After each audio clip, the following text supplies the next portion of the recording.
Isn't it weird how we all thrive on achievements?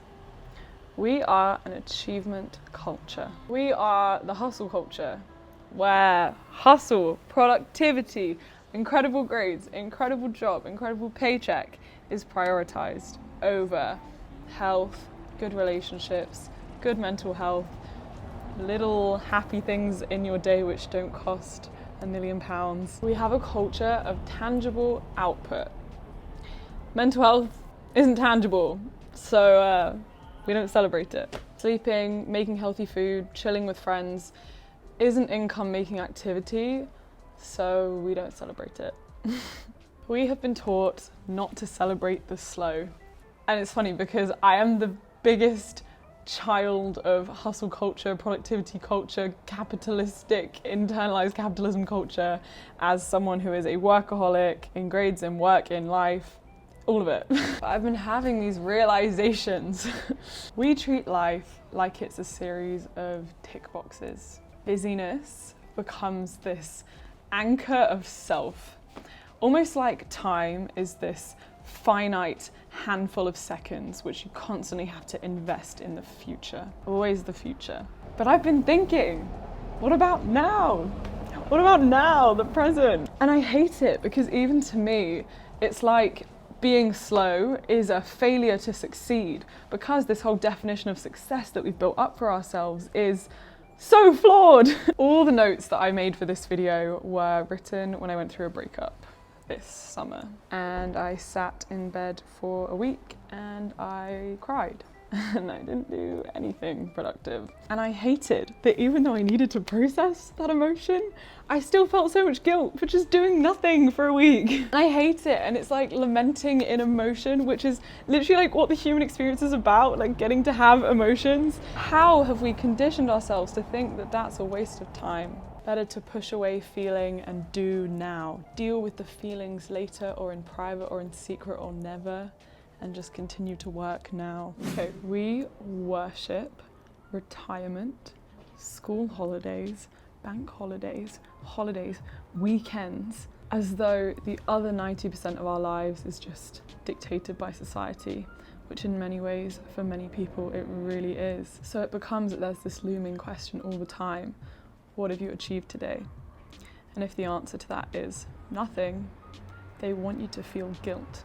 Welcome to internalized capitalism. At least for me, it is genuinely impossible to imagine a world where everything we do isn't in some way dictated by a need to get money or make more money, because everything about the way of the world that we've been raised into has taught us that. The only reason you learn, the only reason you do school is to get to a better university, because a better university will get you a better job. And the reason you want a better job is so you can make more money. Nowhere in the equation is it learn because learning is really fun. Work hard so that you can have really good mental health. It's always kind of driven by money, which it has to be because that's the system that we live in. The idea that working hard leads to success is what stops everyone from questioning the larger system or questioning the rich, and just keeping their head down and working harder with the hope that they can achieve a slice of that wealthy dream that we all want. I've just been thinking about this so much. Like, I love working, I love being productive, I love having goals, I love the feeling of investing in my future, much of which is probably because that stuff has always been celebrated to me throughout my life. So yeah, one of the things I'm doing more consciously this semester is teaching myself to be intentionally slow. To do the work, to do really well at the work, because I'm still a workaholic perfectionist, but to really detach myself from any feeling of guilt when it comes to investing time in looking after myself, in hanging out with friends, in cooking a good meal, in making time for yoga, for exercise, reading a book, writing for fun. None of this income-making activity. Even when it comes to feelings, being like, okay, Jade, I want to more consciously make time for my feelings. If I really need to sit and process something, why should I go and do some hard work and forget about how I'm feeling? Why don't I sit with that horrible feeling for a bit, maybe talk about it a little bit more? Because what a waste it would be to not process the moments of life which are making us who we are. That's the beauty of slowness and reflection that hustle culture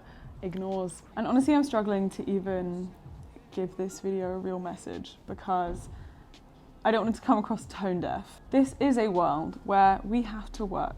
We have to work hard.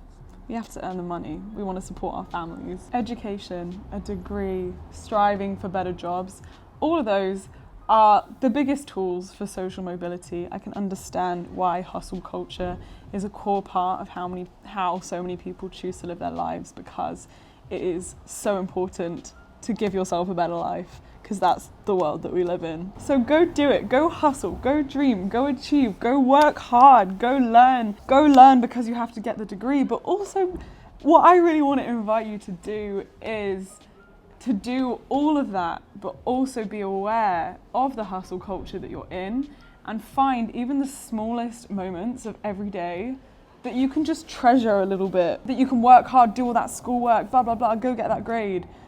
But also be like, wow, what I learnt's really fun. Maybe I can just spend 5 minutes and read something that's not gonna get me a better grade, but I just find really interesting. Like, wow, I did it. I worked that incredible shift, like hustle culture, get that cash, do it. And then consciously make time, like 10 minutes, to do a meditation or to do yoga and to like carve that slowness. So something I will be doing this semester is more consciously celebrating with the same vigor that I would celebrate a crazy numerical achievement, all the moments where I'm just investing in Jade being a happy, healthy human. My first year of uni, I think I networked more than I did exercise. I put way more energy into studying than trying to cook myself decent food. And at least I think if you can't let yourself be a little bit young, wild, dumb, free, messy, and not feel guilty for the messiness of being young, and when you don't know what you're going to do with the rest of your life, and you haven't got all the goals and you haven't got all the plan, you're not spending every single waking second working towards a dream, that's so okay. I'm making this video for me. Being human is about people and connection and togetherness. Go do something just because it makes you happy.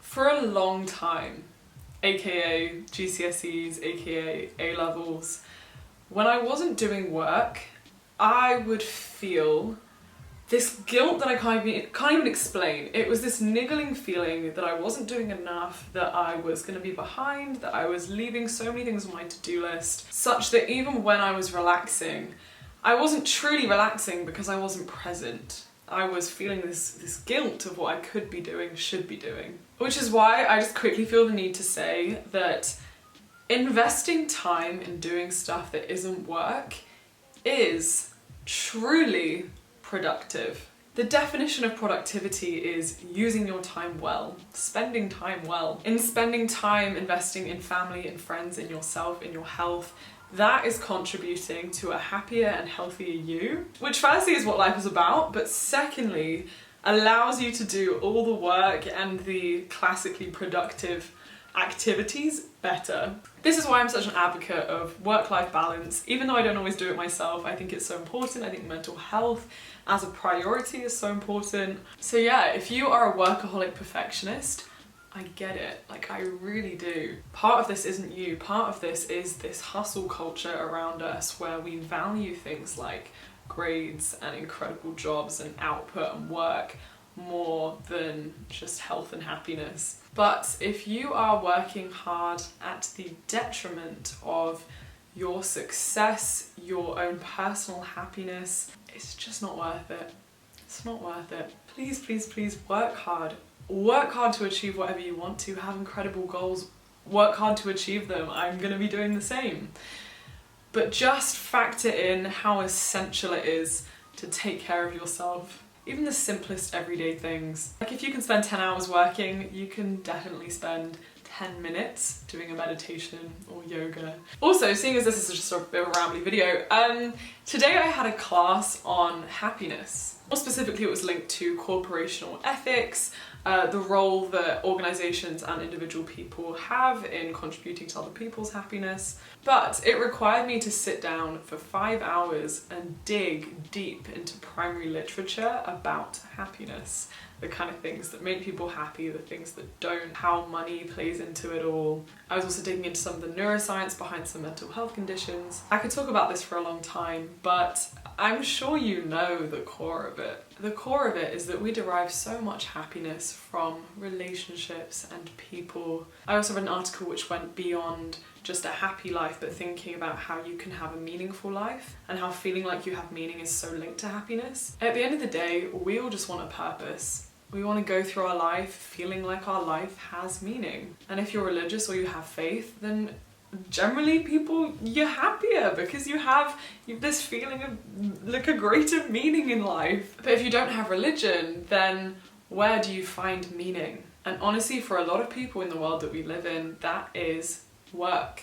It's in feeling like you have goals and that just keeping your head down and working towards them is giving your life a broader meaning, which often it can do, especially if the work is intrinsically linked to something you care about. But yeah, I think it's also just important to sometimes step out of these narratives, these societal narratives that build up work as the most meaningful part of your life, and realize that you can get meaning from so many other things in your life and that you should, in order to be a happy, healthy person. I feel like I have these ideas in my head and I just can't convey them. I also read this quote and it was like, I write better than I talk, and I feel like that's me. Okay, really quickly, another study which really resonated with me about happiness was looking at different life experiences which they categorized as extraordinary or ordinary, and how much happiness we derived from each. They define an extraordinary experience as something out of the ordinary, out of the mundane, while something ordinary is everyday, common. And young people, on average, tend to get more happiness from the extraordinary. That holiday, that exciting night out, that date, But as you age, you start to find more meaning and more beauty in the ordinary moments of life. So making good breakfast, just feeling healthy that day. But interestingly, something that bridged the gap is self-definition, how you personally define happiness. Because here's the thing, not every day is your wedding. Not every day is going to be the most exciting day of your life. So it is up to you to frame the ordinary moments in your life in such a way that you derive a new kind of happiness from them because of how you're framing it. If you frame ordinary things with a lens of gratitude and excitement, it doesn't have to be big, it doesn't have to be your wedding, but this shift in self-definition and framing allows you to get feelings of happiness from these events that are similar to extraordinary events. This is partly why I love the idea of casual magic so much. To me, this is a habit every single day of finding something mundane which is just beautiful. You can find meaning in it, you can find beauty in it, which is a habit and a practice and a conscious framing of life. In my opinion, this challenges the narrative of hustle culture. Because if hustle culture says, look to the future, keep working, try harder, casual magic and daily gratitude practices ground you in the present. They say, hey, wait a second, what is good today? What can I find in today? What can I intentionally find beauty in to give this moment meaning? Okay, I'm just rambling at you. Do I feel content right now? Yes. Is a feeling of happiness fleeting? Yes. Could I still wake up tomorrow and have a really overthinking, doubting, negative day? Yes, I might. But right now I'm focusing on the present, the here, the now. I sat in a park for an hour today doing nothing, genuinely nothing. I was just soaking up the sun, and then I went and studied for another like 5 hours, but that hour was just nothing, and it was refreshing. Have an amazing rest of your day. I'm really grateful that you're here, and what's beautiful today? Look around right now, you could be sat in your bedroom. What's beautiful? Okay, see you.